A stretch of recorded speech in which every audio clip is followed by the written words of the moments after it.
guys, we're back, and the amp of the week is the JP8. The reason why I bought this one is because I kind of want to keep it. I kind of bought this because I think I might keep it for myself. I've wanted to buy one of these for probably a good year now, maybe more than that, maybe a year and a half or so. But anyhow, the everything you've heard about the fit and finish on these things is true. This is our third JP amp, by the way. We've got a 23 that's been on the channel, a 84 that has not been on the channel, and now the 8. But yeah, the I guess this is anodized, but it is pretty. It's prettier in person than it is on video, I will tell you that. These ends, by the way, look to be just painted. If you notice, there's a slight color difference. Both ends are the same way, but a great size. She's just pretty. Let me say this. I have noticed, you know, with the channel and the dynos and the hooking them up to the subs and my son's, both of my son's vehicles, I have noticed that the sweet spot for an amplifier, to not need electrical upgrades for the most part. A big 3 always helps. One nice battery helps quite a bit, but for the most part, about 1,000 or 1,200 watts, and these amps are doing that according to the other dyno videos that are out there.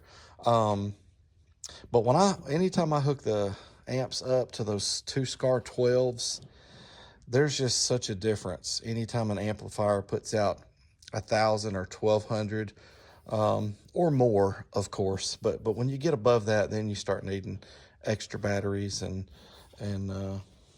double runs of 0 gauge and some of those things. But anyhow, it's one of the things I really liked about this amp. It's pretty. It's sized great for my truck. I've already got an excess power battery in there. And shoot, a relatively short run of 4 gauge, and this amp's going to be pretty happy. It's a single cab, you know, a regular cab pickup truck with an excess power battery and you know, I'm going to do the big 3 and stuff like that. So this amp would be very happy in there. Again, I also bought the Saya 1250 for the same purpose. It's funny because last year I kept going back and forth on whether I wanted this one or the Saya 1250. And I ended up going with the Saya because it's even smaller. It does even more power. And I don't know. There's just something about it. Ever since I bought the Saya, I like it. But I couldn't quit thinking about this amp and wondering if I should have bought this one instead. I don't know. So now I've got both of them. But enough rambling.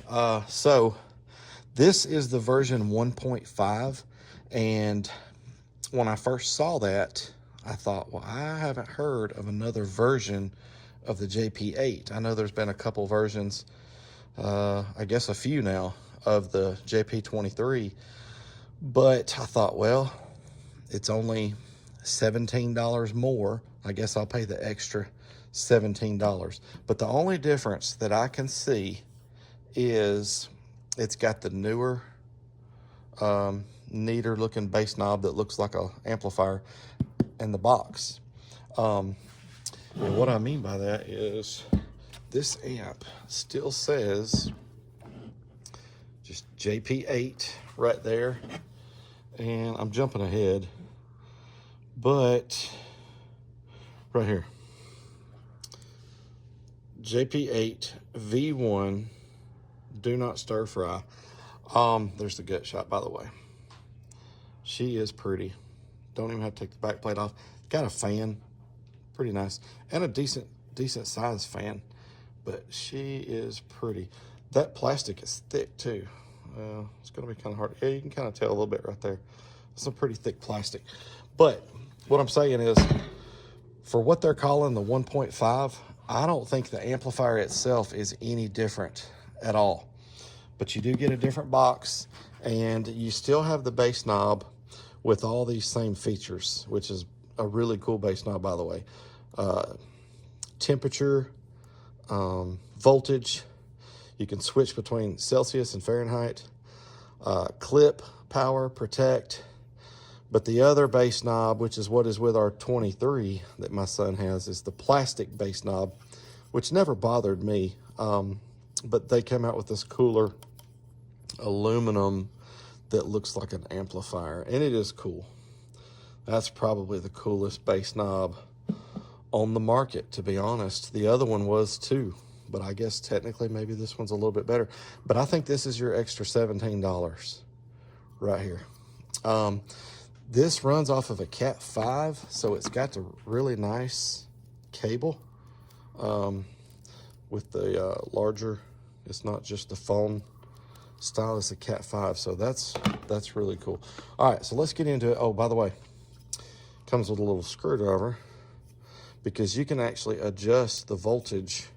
Well, you're not adjusting the voltage, but you're adjusting the output to match your voltage. So if you wanted to test your voltage at your amplifier with a multimeter and make this match, then you know what your voltage is at your amp input. But you could set it up however. You could make it match at the alternator or wherever you want. But really cool that you can adjust that.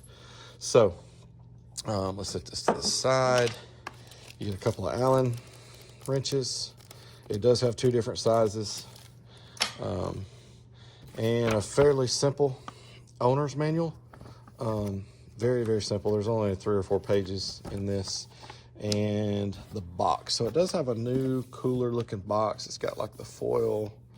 Let's look at the back. It's got the, love the ends of these. Shows you what the end of the amplifier looks like. It's probably the coolest box I've seen on an amp. But here's some ratings. I'll just get where you can see it all. You can read what you want. But the way I got 1 ohm and 2 ohm. So 14.4 and 12.4. 14.4 and 12.4. So 850 watts at 1 ohm and 650 watts at 2 ohms. And then, of course, the 12-volt rating at 700 at 1 and 500 at 2. The manual does show one more, and it's 490 at 4 ohms. And I am going to do a 4 ohm test on this. But 490 at 4 ohms, and that one doesn't say which voltage.